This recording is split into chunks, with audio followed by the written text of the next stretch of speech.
Welcome. In this video, I'm gonna go over my planetary imaging workflow. Specifically, we're gonna be shooting Saturn through this 16 inches Skywatcher Dobsonian telescope. Now, if you have a different form of a telescope, don't worry.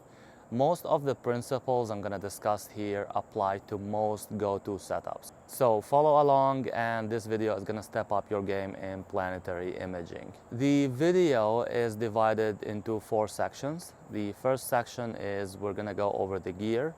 The second section is I'm going to go over a couple tips to help you fine-tune your setup for better tracking and better accuracy. Third part of the video is the image acquisition, and the fourth part is going to be the processing of your image. So starting with the gear, I have my 16 inches Skywatcher Dobsonian Flextube telescope here. It has an 18 millimeters focal length and an aperture of an f4.4, which brings a lot of light gathering capacity through a large primary mirror. The telescope has GoTo functionality, and the GoTo motors are powered by a Celestron power tank battery. For my imaging, I have my camera here. It's a ZWO ASI 183 MC camera. It's a colored planetary camera, and this camera is attached to this 3x Barlow lens.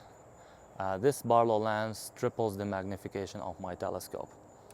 And on top of this Barlow lens, we have an atmospheric dispersion corrector. This corrector basically fixes the atmospheric dispersion that can be caused from the atmosphere. The atmospheric dispersion is basically when the atmosphere acts as a lens and it separates the red and the blue channels of the object, that when it reaches the camera sensor, the red and the blue are separated a little bit. And sometimes that can be referred as chromatic aberration. Chromatic aberration comes usually from an optic. However, the atmospheric dispersion can be a little different. So this dispersion corrector compensates for that. Now, one thing is that this dispersion corrector is needed if the object you're shooting is lower than 60 degrees elevation in the sky. So if the elevation of that object is below 60 degrees, you will need it. If the object is higher than 60 degrees, you do not need it. Now, it's not absolutely necessary if you do not have it, if the object is too low, but the images will be better if you use this ADC for capturing your planetary images. Now, one more thing here, on top of the ADC, there is an IR cut filter. This filter helps remove a little bit of the artifacts that can be caused by the atmospheric turbulence. You also need a laptop, which is usually connected to the camera. And on the laptop, you'll have a software that will be capturing a video of the planet at a high frame rate. Then you will get this video to an Astronomy software and stack the images and process them, and I'll go over that in a later part of the video. So I put a summary of everything that I'm discussing in this video in this slide here, and these items will have my affiliate links in the video description below. And I also added the softwares we're going to be using in this slide to save you some time. Second part of this video, I'll go over a couple tips that helps me refine my setup here for better tracking. First thing is, because the way my setup is, and because no ground is perfectly flat, the base is usually not leveled. So to overcome this challenge, I level my base using these scissor jacks that I got off Amazon, and I use this bubble level to make sure the base is perfectly leveled. The second thing, which took me some time to figure out on my own, is that it's better if you balance your Dobsonian. Now, I know what you're thinking, that you usually don't need to balance a Dobsonian like this, but from my experience, if the nose is heavy and the weight is not balanced, what happens is that because the nose is heavier, the deck starts getting lower as the telescope is tracking. Now, the second issue is because the nose is heavier here, it can throw off the level of the telescope. So that can throw off the accuracy of the tracking as well. So to weight balance my telescope, I have these magnets right here that I got from Amazon. And I place them in this manner to make sure that the telescope is well weight balanced. Just be careful with these magnets. If they're separated and they get attracted and your finger is in the way, they can pinch your finger and it can be painful. So that is it for the tips. The next part is the image acquisition. And today is August 25th, 2024. Saturn rises around 10 p.m. and it reaches transit around 1:47 p.m. Transit is the highest elevation of the planet during the astro session. The elevation of Saturn is going to be about 47 degrees high. So the best time to capture Saturn is between 1 and 3 a.m. today. So we're going to wait until 1 a.m. and we're going to be shooting Saturn next.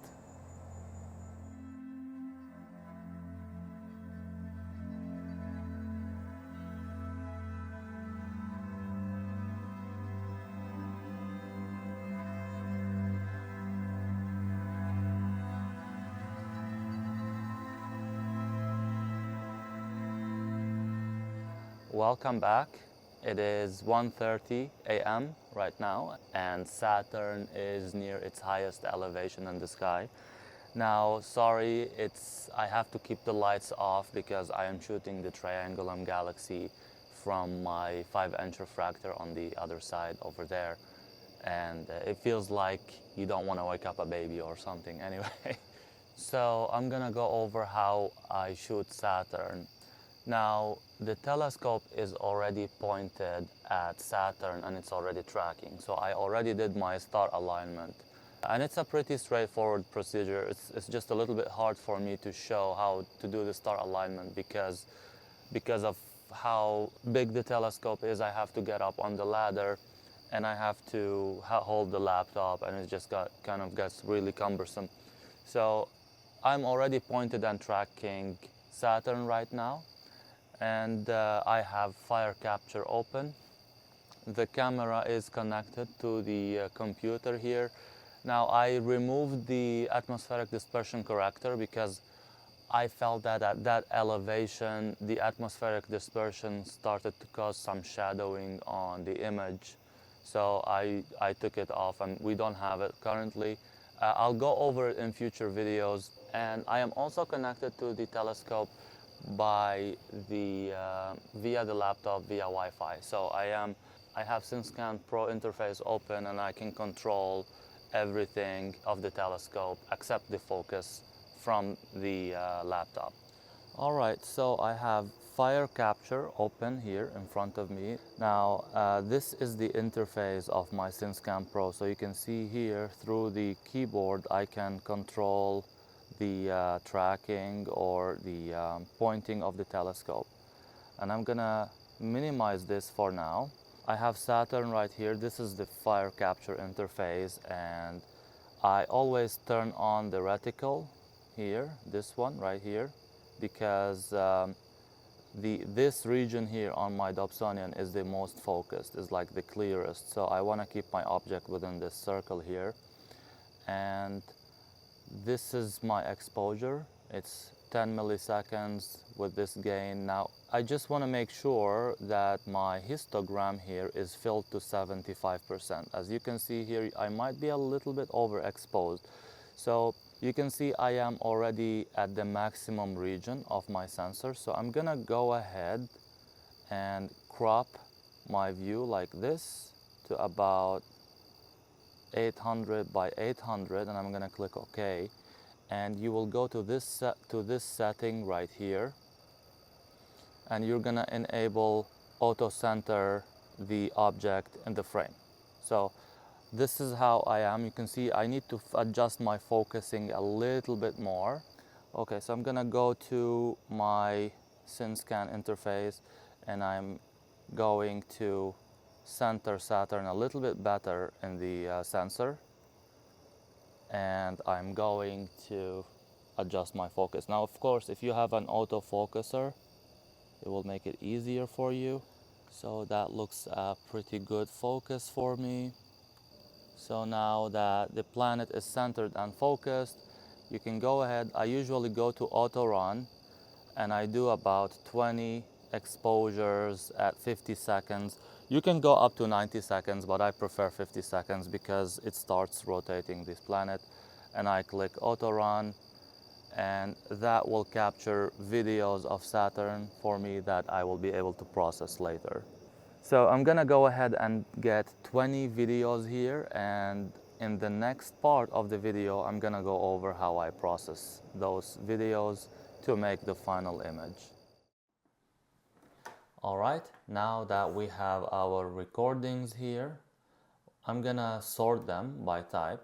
So now these are the videos I captured. So these are the 20 videos we have. So I'm gonna go ahead and select the 20 videos I have here, and I'm gonna open Autostakkert. I'm gonna drag drop all these videos to Autostakkert.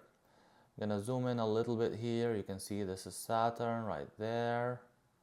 You can see some turbulence here and there. So we want to stack those. For the size of this video, I think as for the alignment points, 104 pixels is a good size. I'm gonna go ahead and try that. That looks good. And I'm gonna spread it around the rings as well. You want to make sure these settings are checked here to your left. You want to check planet, dynamic background, automatic quality estimator, and analyze. This is going to analyze the frames and get you the quality estimation graph here. So, you know, most frames have this range of quality. So if you put a median line here, it looks like it's around 30, probably 33%. That's how I usually put the percentage of frames here. And I usually RGB align it. If you see here on the ring, there is some blue and red, so it usually aligns those, and that takes care of the red and blue halos. If you want to add the drizzle, it's fine. It makes the image a little bigger. I usually don't see a lot of benefit from that. I keep that off, but you have the option to increase the resolution of the image by adding by checking the drizzle. I'm not gonna check that for now because it's gonna take longer. I'm gonna go ahead and stack, and this is gonna stack all the images that we just took. So the 20 videos we just took, it's gonna all be stacked, and it's gonna be in this folder right here. So here, each frame is about 5%, so it's gonna take a couple minutes for this to stack all of them. So I will see you when this stacking is completed. All right, now that we have our stacks here, we're gonna go ahead and open Wavesharp. And because we have 20 images, you're gonna batch process them, which means you're gonna process all of them at once. You're gonna select batch and go to the folder where you have the stacked images, and you're gonna click open. Once you have these open, you're gonna go to this processing tab, and you're gonna change your settings to HSV color model and RGB, because I am using a colored camera, so these are my settings. If you're shooting mono, it's gonna be different. And you're gonna adjust the sharpness settings of your image here, and if this is not enough, you can go ahead and increase those numbers for the sharpen filter like this. There is some noise, so with sharpening always comes the noise, so you can decrease the sharpness a little bit.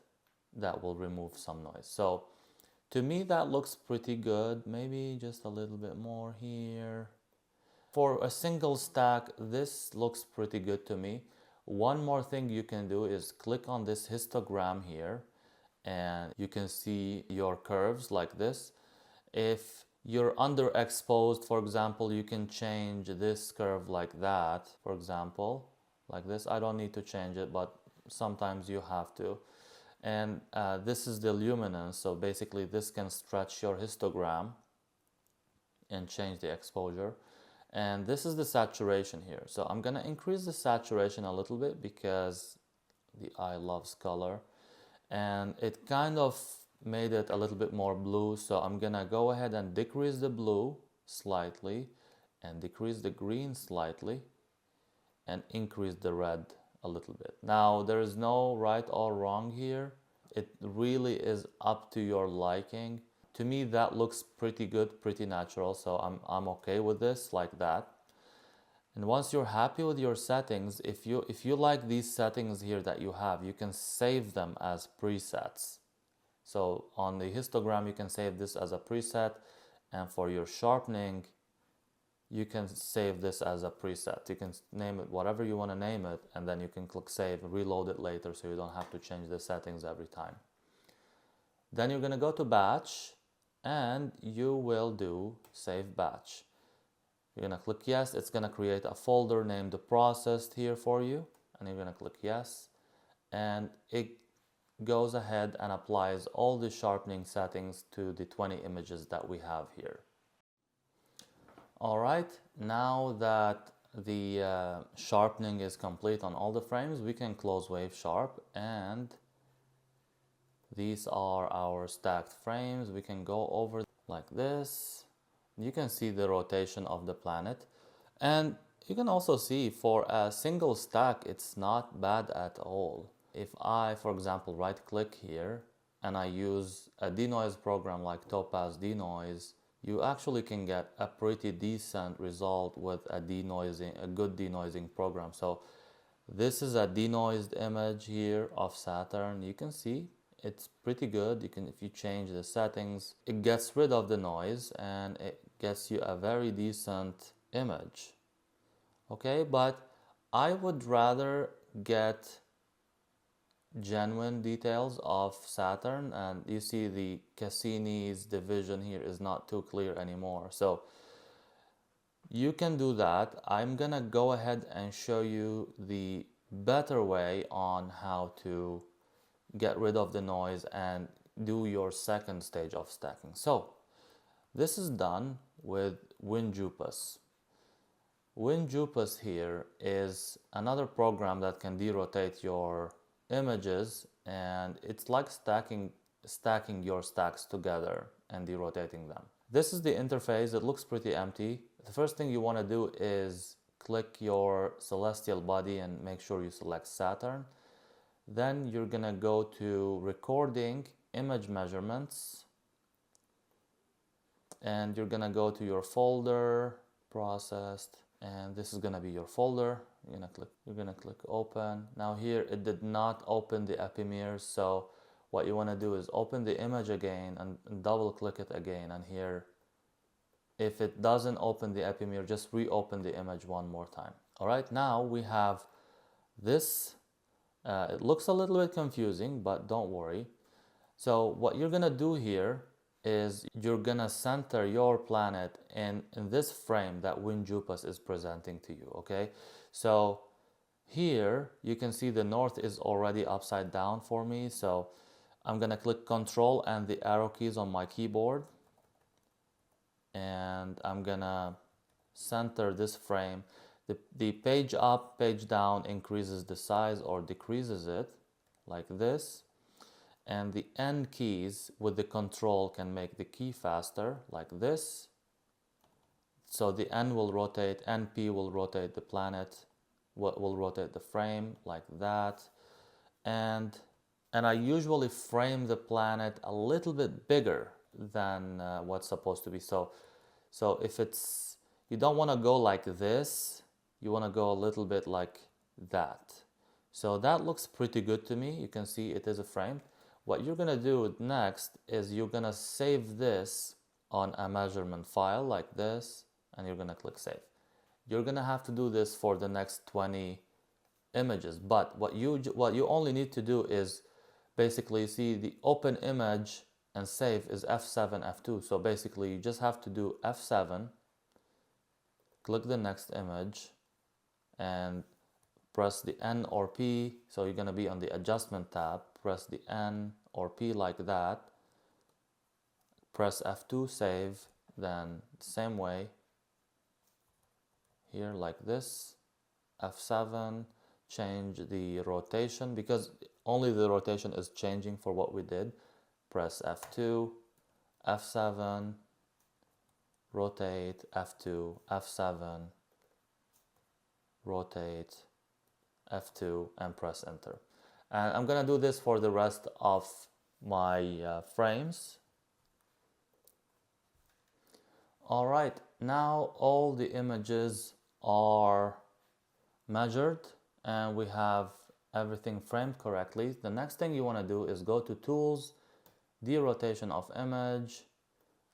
I'm gonna clear what I have here, and then I'm gonna add the new images, and then I'm gonna add the new measurement files that I have here. Click Open, and I'm gonna increase the size of the image to 1000 so I can have a little bit more framing around it.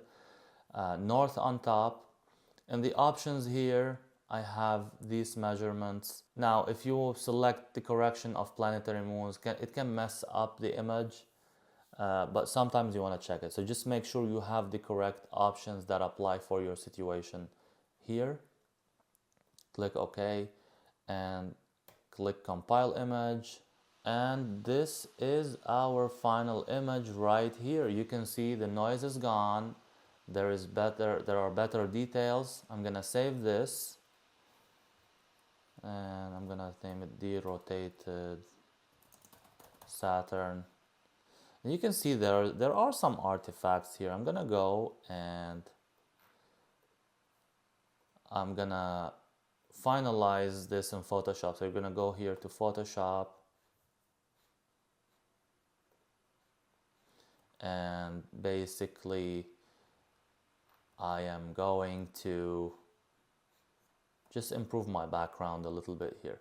There are two ways to do that. There is this way here. If you click the brush, select this color, you just paint these regions like that from the background, and you're done. Or you can create a new layer and fill it with black if you want. Put Saturn on top of it, double click and do this. It kind of makes the background a little bit cleaner. And then if you want to brighten the image more, you can click Ctrl M, and then you can just stretch your histogram like this. And one last thing is, if you want to increase the saturation more, I don't think I have to do it. Too much. So if you want to change whatever you want to change, you can do it right now on in Photoshop, or it can be fine just however it is. And this is our final image here. You have also the option to sharpen it more. I am not going to, because I'm happy with what I have here. And this concludes our video for today. I hope it was of benefit to you. If you liked it, please subscribe and like the video, and I will see you in future videos. Thank you very much.